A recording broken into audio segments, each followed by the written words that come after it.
When I first started visiting chefs where they cook, learning about their culture through the food they love to make, I hoped that I would see new things, find new techniques, ideas, and of course, new insight into how other people see the world. This show has been all of those things to me, and in every way it's been more. Most of what I hear is beautiful. Stories about overcoming hardship and adversity, the kind of stories that make you feel good. But it would be delusional for me to think that I wouldn't have to hear the hard stuff too, ugly stuff sometimes. But never along this journey did I expect to hear something that would affect me so personally or hit so close to home.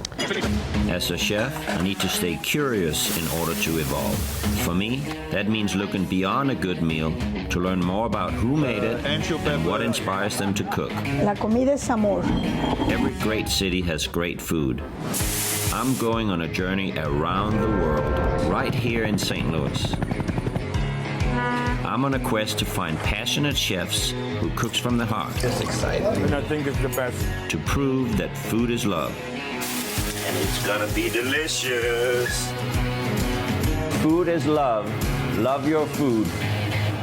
St. Louis has long been known as the gateway to the West, but to some, it's also sort of the beginning to the South. You don't have to look very hard to see Southern influence in the food scene, and in no place is it more vibrant than in St. Louis soul food. In fact, you may be surprised to know that St. Louis is considered the unofficial home of one particular soul food item, the fried snoot sandwich. For the long time, the snoot has been on my radar, and today finding a good snoot sandwich is my goal. That's why I'm here at Gourmet Soul. Located on Del Mar near the City Museum, Gourmet Soul has a reputation for nailing the quintessential soul food classics. Collard greens, sweet potatoes, fried chicken. Chef Lavinia McCoy, or LV as they call her around here, isn't exactly known for the snoot sandwich, but she has agreed to make one for me and give me a look of what they do here at Gourmet Soul. I've been chasing this snoot sandwich for a long time, so really? I'm so happy I finally found it. Do you want sauce? I do want sauce. Okay, well let's get you some But sauce. isn't that how you eat a snoot sandwich? Yeah, well, not everybody. You know, it's a preference. You know, some people like sauce, some people don't. Okay. So you know, but I like sauce myself. People use like potato salad.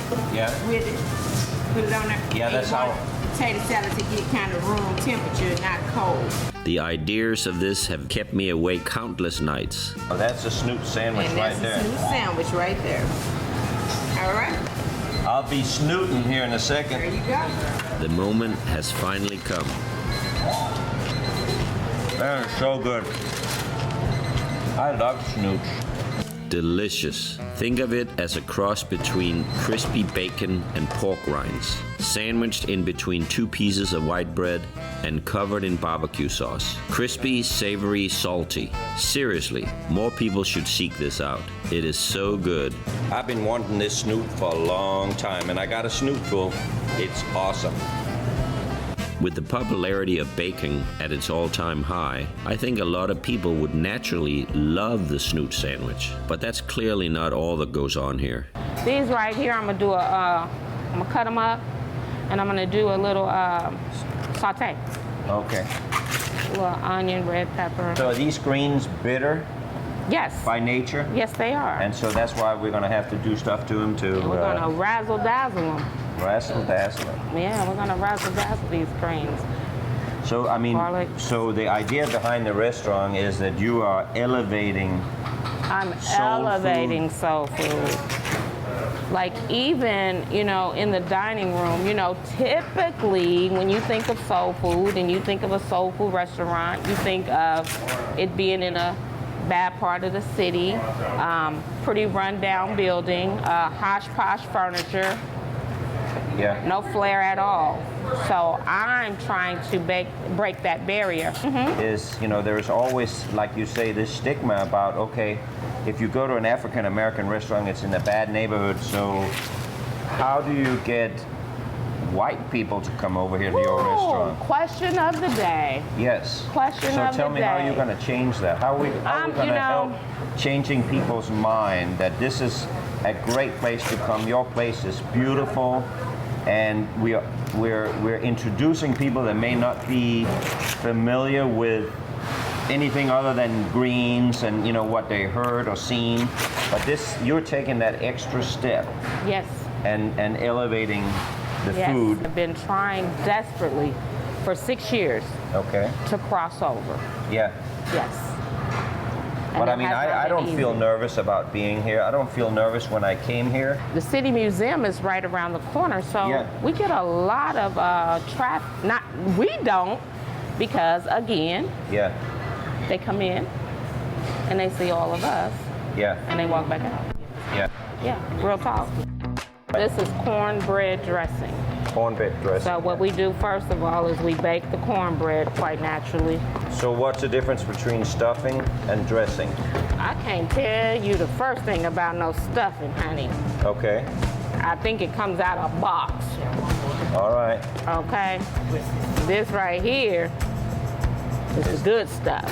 It's So dressing. what we do is we simmer the celery and the onion, butter, and then we add a little chicken base to it and get us a nice reduction going.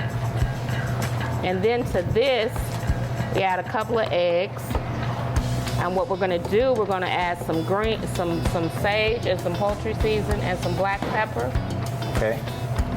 And then I'm gonna let you taste it before we throw it in the oven, right? Yeah. I want you to tell me the difference between this and Okay. stuffing. But I mean, this is stuff you grew up with. This. Yes. This. We don't eat stuffing. You eat dressing. We eat. Well, I need you to educate me. Kimmy!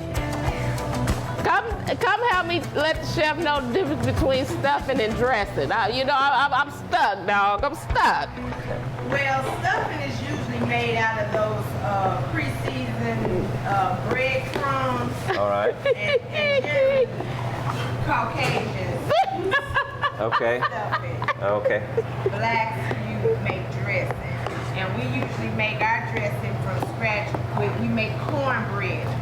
We don't use the breadcrumbs. And I really don't even know what all they put. I think some people put sausage, oysters. Taste a little bit of that. Just a little Okay. bit of that. That's Ooh, corn. that's delicious.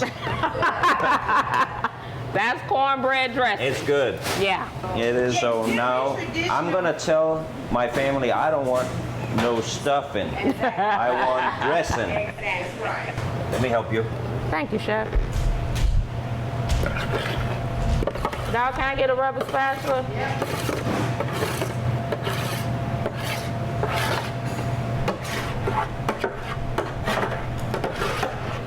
And that's gonna cook for an hour and 10 minutes. Okay. She might have some already done, but yeah, finished product. I'm telling you what, I'm making the dressing for Thanksgiving this year. Come hell or high water. I might put a little Danish flair in it. What do you think about maybe chopped herring in there? Ooh. Lavinia runs her kitchen like a vet. Maybe because she is, in fact, a veteran of the United States Air Force. There's so much going on in here at once. I'm just trying to take it all in. The smell in the air right now is intoxicating. Sweet, savory, comforting. At its essence, that's what soul food is. Comfort food.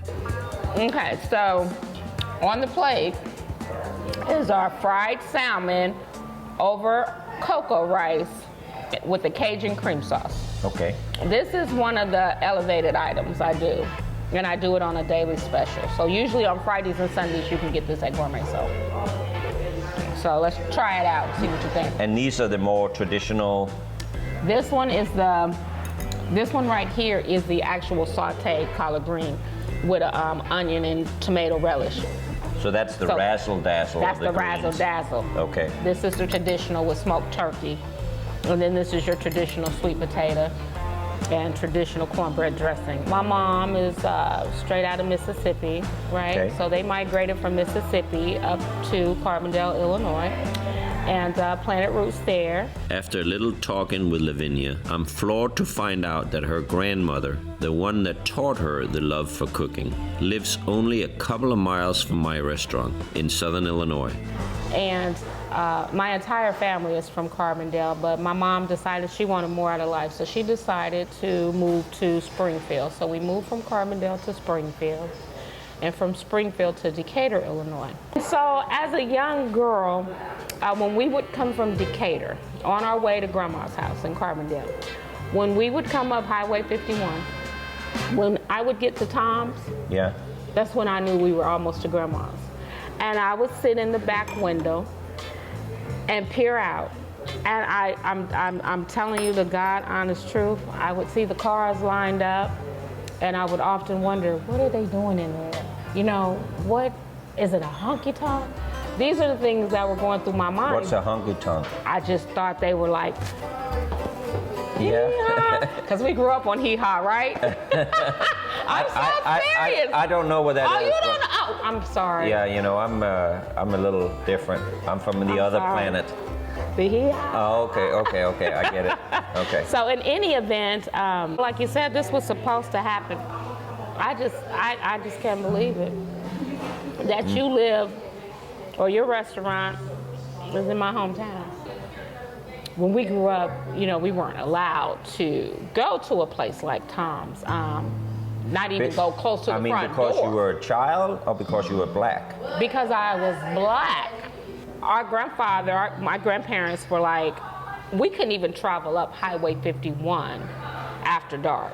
So if we were going to leave Carbondale coming back to Decatur, we had to do it before the sun went down, because it was embedded in our mind that we didn't need to be on that highway after dark because of, you know, racism, Ku Klux Klan, and all those things. When we would leave Carbondale going to Decatur, we would make sure the tank was on full because we did not want to stop at any gas stations along the way. So that's the way we grew up. That's terrible. I'm just telling you now. Yeah. And until... I mean, it makes me feel so sad. Can I have a hug right Yes! now? Well, we're going to change that. Yes! We have to make an effort to change that. Yes, absolutely. And I mean, for both of us, you want white people to come here? Absolutely. I want black people to come to my restaurant. I want desperately for them to come and try this food. It's an elevated soul food. It's not your typical run-of-the-mill soul food. And you know? it's delicious. I don't want anybody to feel that they couldn't go to my restaurant. I know. And you know, that's the same thing when I tell people about your restaurant now. They say, well, it's over on Del Mar, and you know, it's probably not the best neighborhood, and you know, that's stigmatism. We got to find a way to get rid of that. We really do. We really got to work through this thing, you know? Yeah. And I think the best way to do it is through food. Because food is love. Food is love. Here's to that. Here's that. Oh, let me get that right hand. Okay. That'd be kind of goofy. Love. Food is love. That's that cornbread dressing. Well, I'm telling you, I'm never eating stuffing again. I'm only eating dressing. That's cornbread So dressing. it's not dressing, it's dressing. We call it dressing, but it's dressing. Dressing, okay. The gravy is really good too. Thank you. You know, I make that, I do a velouté on that. To think that as a child, Lavinia and her family would ride past my restaurant, obviously before I owned it, and feel that she wasn't allowed or didn't belong there is heartbreaking to me. So naturally, I want to meet her grandmother and see where LV got her start. Who would have thought meeting Lavinia would lead me just a few miles down the road from my restaurant? This is just meant to be, and trying to explore a part of town that I normally never go to, and some of the history of Tom's Place, and some of Lavinia's history. Do you want me to call you Granny? I don't care. Everybody else Okay. call me granny, mama. I got more kids and oh Lord have mercy. Everybody around here they'll call me Mama Lewis or Granny. The kids raised up around her, they come in now, they call me grandma. Well, what do you know about Tom's Place, my restaurant? How was that when you came here? Did you? I never been there. I heard talk of it. I passed by when I was going to St. Louis or somewhere. But they told me now, I don't know, but people that live here before I did say that no black people go there. And you knew didn't nobody go there but rich folks. But see, when I was coming That's up, where Tom we didn't know nothing but to go to church they and were to there Sunday too. school and back home. How come Lavinia is so interested in food?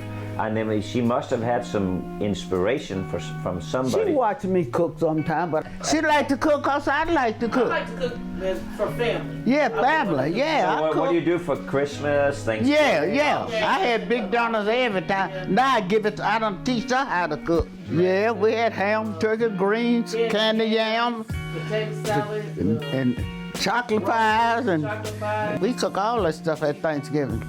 What about snoots? No. Well, no. They don't know about Snoops. I know. I know about it, but I don't want none. You don't want any snoots? That's a No. That's a St. Louis. St. Louis, that's St. Louis. See, I love it. We don't do that But down you here. ain't No? you ain't had a Snoop till you go to East St. Louis to Red Barbecue. When I met Lavinia, she talked about your biscuits. That was the first thing she was talking about when she talked about you. Your biscuits was the best. And so I told my wife I was coming down here today, and she looks at me right when I went out the door, and she says, "Try to see if you can get the biscuit recipe." There's a lot of love in this kitchen. I can feel it. When I was young, they come in and see this kitchen, they loved it, but all those pretty dishes are hanging on the wall. My mama would like to have a kitchen like this. I got to see how thin it is, Betty. You don't want to make those thick biscuits. How thin do you want them here? We'll put a little bit of this here on top here. You little that back before it fall in my lap. I cooked with an apron on when I was cooking. You sure did. Well, your biscuits must be famous because I've heard about them several times now. So I can't wait. They're not as thin as those. I'm gonna roll it out, Granny. I'm gonna roll it out. I'm gonna cook them biscuits and make me a biscuit pudding out of next week. Biscuit a bread pudding? Bread? This girl bread can cook a pudding. good bread pudding. Yes, ma'am. See, that's your other thing. That's your thing right there. What's Bread that? pudding made out of biscuits. Yeah. Yeah. That's a great idea. Take these biscuits and make a bread pudding out of them. I love bread pudding. If you can make me about 1,000 biscuits a week, I'll buy them from you. And we'll sell it up at Tom's Place. Self-rising flour. She does not use butter. She uses lard. And buttermilk. And that was it, right? That was it. Oh, they look good. Yeah, they do. They look good enough to eat a jelly We biscuit. gonna get you some peach preserves, Grandma. I got some. You got some? I got strawberry jars and peach preserves too. You must be so proud of Lavinia. She has a restaurant on her own now, and she's carrying on the tradition. You proud of me, ain't you, girl? Yeah, cause when I was able to go to St. Louis, you fed me. Cooked me some fish and bread pudding. She's a special lady, this one, and so are you. And thank you very much for allowing us in here. We really appreciate it. Well, I did it for her. That's I know right. you did. Did it for her. Where your mama go? Dipped. Huh? She gone. Going to St. Louis? Yes, yeah. Lord, I thought, didn't even say bye. I know. That's a shame. With her mother and her grandmother telling me they weren't allowed on 51 at night. It's kind of heartbreaking in a way, but you know, it's also uplifting and inspiring that here we are many years later and we are making a beautiful connection. I can't wait to take her to the restaurant and show her everything.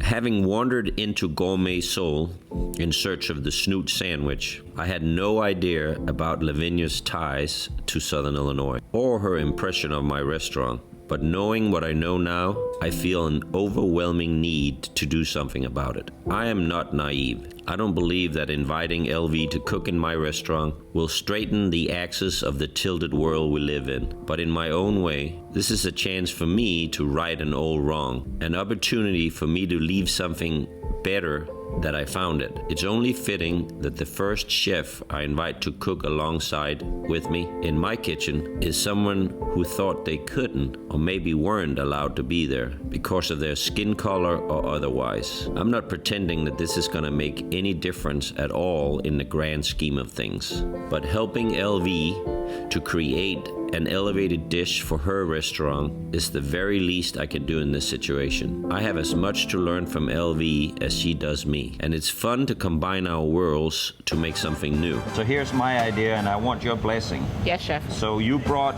no, don't say yes, chef. Just Come say on. yes, Lasse. Okay, yes, Lasse. We're friends, right? All right, got I you. call you Lavinia. Yes. Okay. And if you want me to call you the goddess of soul food, I can.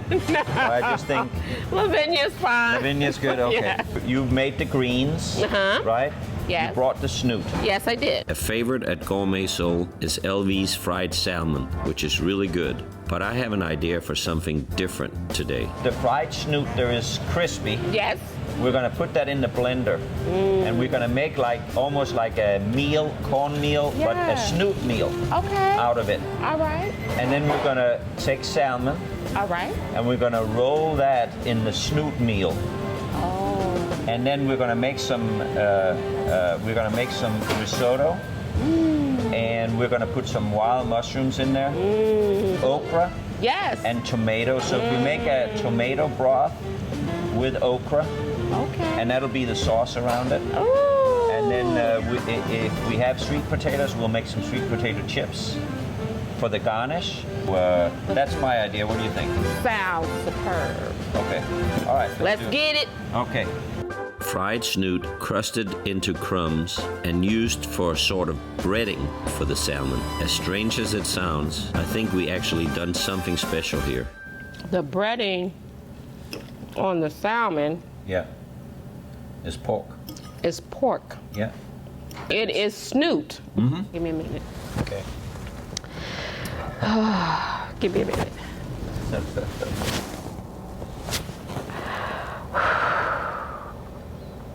I just thank you so much. I don't think you really realize. You just don't get it. Did you get some of the risotto? Yeah, it's great. It's such a great combination, isn't it? Get some of that risotto. What are we going to call this dish? I think because it's a St. Louis specialty, the snoot, right? We gotta highlight the snoot. We got to highlight the snoot. So it's a snoot encrusted salmon on wild mushroom risotto with collard greens and a tomato okra sauce. Yummy. It doesn't get any better than that. Chef, this is delicious. Well, all the ideas and inspirations came from you. Now this is definitely Gourmet Soul. You gave me a little gourmet Yeah. and you gave me a lot of soul. Yeah. I love it. I want to thank you very much for coming down here. It really means a lot to me, and in light of all the things I heard your family say about the restaurant, I'm hoping that I'm changing the way people think. Yes. And, I feel blessed and honored that one of the best chefs from St. Louis is sitting here with me today. And I hope this is the beginning of a long friendship. And, you call me anytime, I'll come up and cook with you. I'd love to do that. Absolutely. And, if I can, I'm going to introduce some herring into the soul food in St. Louis. Sure. Food is love. Food is love. I always burn my fingers when I do that. This is something that I will never forget. And the irony of it all still gets me. LV and her family has never felt comfortable coming into my restaurant. Just the same way that there are little to no white clientele going into Gourmet Soul. The food is unbelievable. Misconceptions close doors. As restaurant owners, we face similar but opposite problems. And still, in spite of problems and misconceptions, the truth remains that food is for everyone. It can nourish us, comfort us, and like it has here today, it can bring us together. I came into Gourmet Soul to try soul food and ended up finding something that was nourishing to my soul. Though she's driven by my restaurant for decades, If it hadn't been for the snoot sandwich, we may have never met. But because of food, now we share a bond. It's beautiful and funny how things happened because of food. More proof, in case you needed any, that food is love. Yeah.